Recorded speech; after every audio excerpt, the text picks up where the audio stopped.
Lahat tayo'y magkaisa, saan man naroroon. Pilipino, ipakita ang tapang ng puso mo. Walang susuko, walang uurong, tugong mandirigma. Ito'y laban ng bayan ko. Tatay Digong, bayaning Pilipino. Panahon na para bumoto. Itong darating na Monday ay botohan na sa pagka-senador down to the local level. Pero dito muna tayo sa senador pupukus, no? Kailangan vote straight tayo sa Duterte. Black voting para mahirapan silang habulin o dayain. Kailangan vote straight, diretso, Duterte. Pwede kayong magdagdag ng dalawa, either doon sa inendorso ni Sara or PRRD. Tapos doon naman sa mga congressman, tandaan nyo lagi yung mga congressman na gumigipit kay Sara. Kailangan di natin ibuto yung mga yon. Huwag nang ibuto yung mga yon. Tumatakbong iba doon sa pagka-congressman, yung iba naman ay other position, either governor or mayor, tumatakbo pa rin sila. Huwag nyo silang iboto kasi sila yung sagabal sa mga kabutihang ginawa ng Duterte administration. Sila yung kumukontra. Hindi sila nakakatulong. Kaya panahon na para bumuto kayo ng tama, vote straight Duterte. Bigyan ko na lang kayo ng sample, no? Sa ngayon ba pwede nyo takbuhan ng mga pulis? Sa tingin nyo, pwede nyo takbuhan? Sinong nag-increase ng sahod ng mga pulis, militars, PRRD? Ni isa sa kanila walang tumulong. Walang humarang sa pag-aresto kay PRRD, sa pag-kidnap kay PRRD. Dinala sa The Hague, Netherlands, di ba? Wala. So, itong mga to, maaring kasabat nito ang mga oligarch. O, maari, di ba?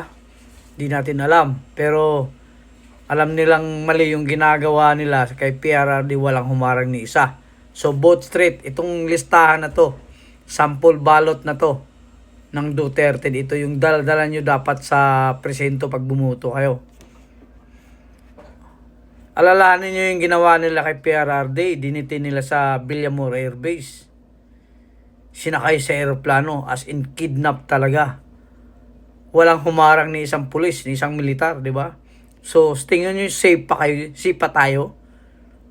Mukhang hindi na tayo safe. Kaya itong 10 na to, pwede itong makatulong sa atin. Kaya iboto natin diretso itong mga to sa eleksyon na to, di ba? O sa Monday, dala-dala din dapat tong ano na to, nung sample ballot na to. Panoorin natin yung speech ni Kitty Duterte at saka ni Hanilet. Saksihan ko ang pagkidnap at pag-abuso nila sa tatay ko. Imbes na krimen, korupsyon at kahirapan ang pagtuunan ng pansin ng pamahalaang ito, inuuna nila ang pagsira sa pamilya ko at sa lahat ng kaalyado nito. Dapat yung anak ko lang magsasalita eh. Sabi ko, ano pa gusto nyo marinig nyo? Gusto nyo marinig yung lahat ng sakit sa dibdib?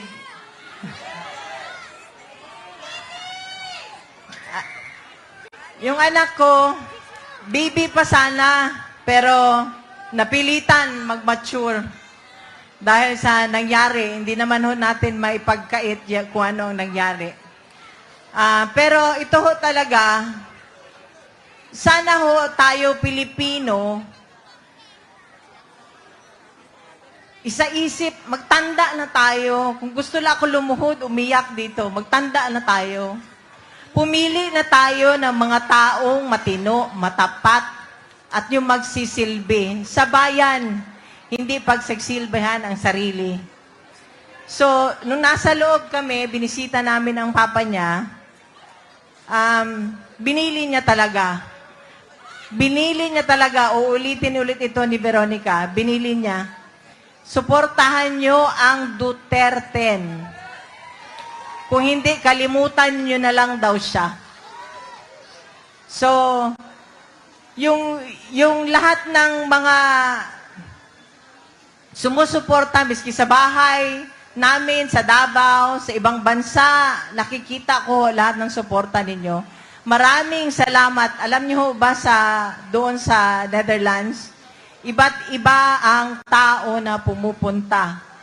Galing sa iba't ibang panig ng bansa. Meron pang taga-Pilipinas na pumunta na nakausap ko. Sabi ko, taga Quezon City sila. Dahil alam mo bakit? Natatakot na rin sila sa kanilang seguridad. Kung noong una, di ba, mahal ni Pangulong Presidente ang bawat Pilipino, gusto niya maging masaya, safe, ligtas, nakakauwi ng bahay. Walang nangyayaring masama. Sana ho, suportahan ang mga kandidato ni Pangulong Presidente Duterte. Presidente Duterte, Rodrigo Duterte, yung 10. Nakikiusap ho ako. At yung sa mga darating na mga araw, maging mapagmatsyag ho tayo lalo na sa araw ng eleksyon. Tulungan ho natin ang bansa, tulungan natin ang susunod na henerasyon. Wala na hong natira sa atin. Di ba naalala nyo nung naging siya ang presidente? Naalala ko, OFW ako eh. Lahat ng mga Pilipino na sa abroad, proud na proud maging Pilipino. Pero ano ho ngayon ang nangyari?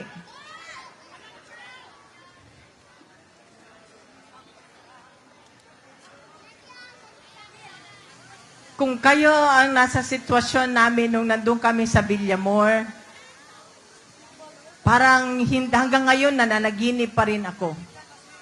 Parang hanggang ngayon hindi pa rin ako makapaniwala.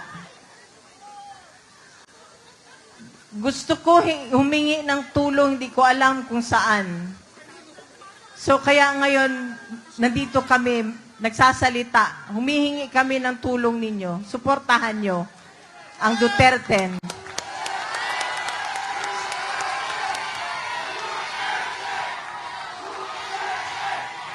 Duterte!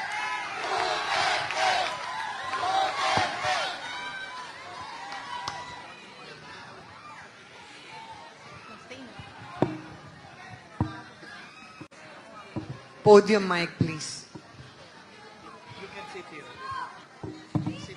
Check.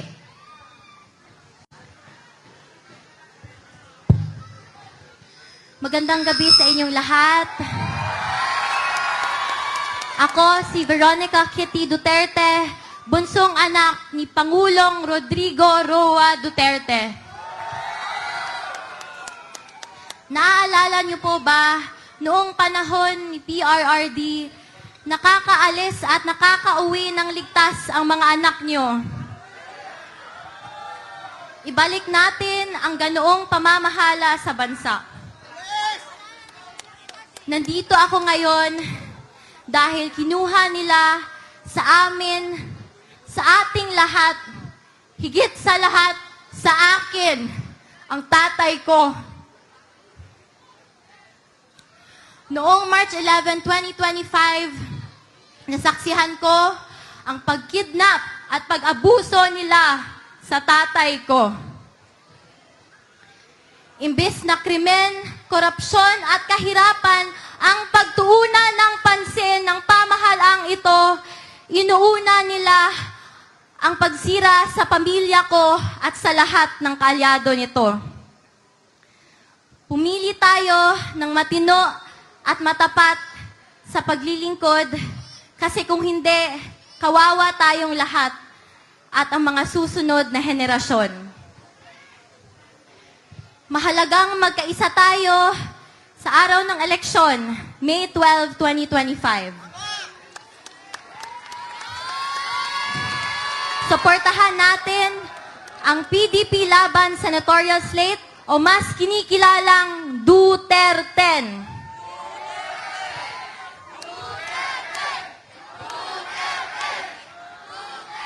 mag-vote straight tayo at mag-block vote tayo upang mahirapan silang mandaya. To the OFWs, to the Filipino communities who took care of us, you have my love, respect, and gratitude. Sa katawhan nga nagpakita og walay undang nga paghigugma og pagsuporta, daghang salamat kay wa minyo gae. Kamo ang nagapakusog sa amo tanan.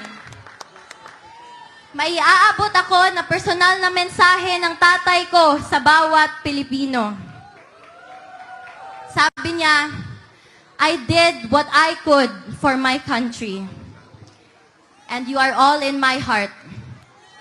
Pangalawa, ang sabi niya, kung kakalimutan nyo lang rin ang Duterte, kalimutan nyo na lang rin siya.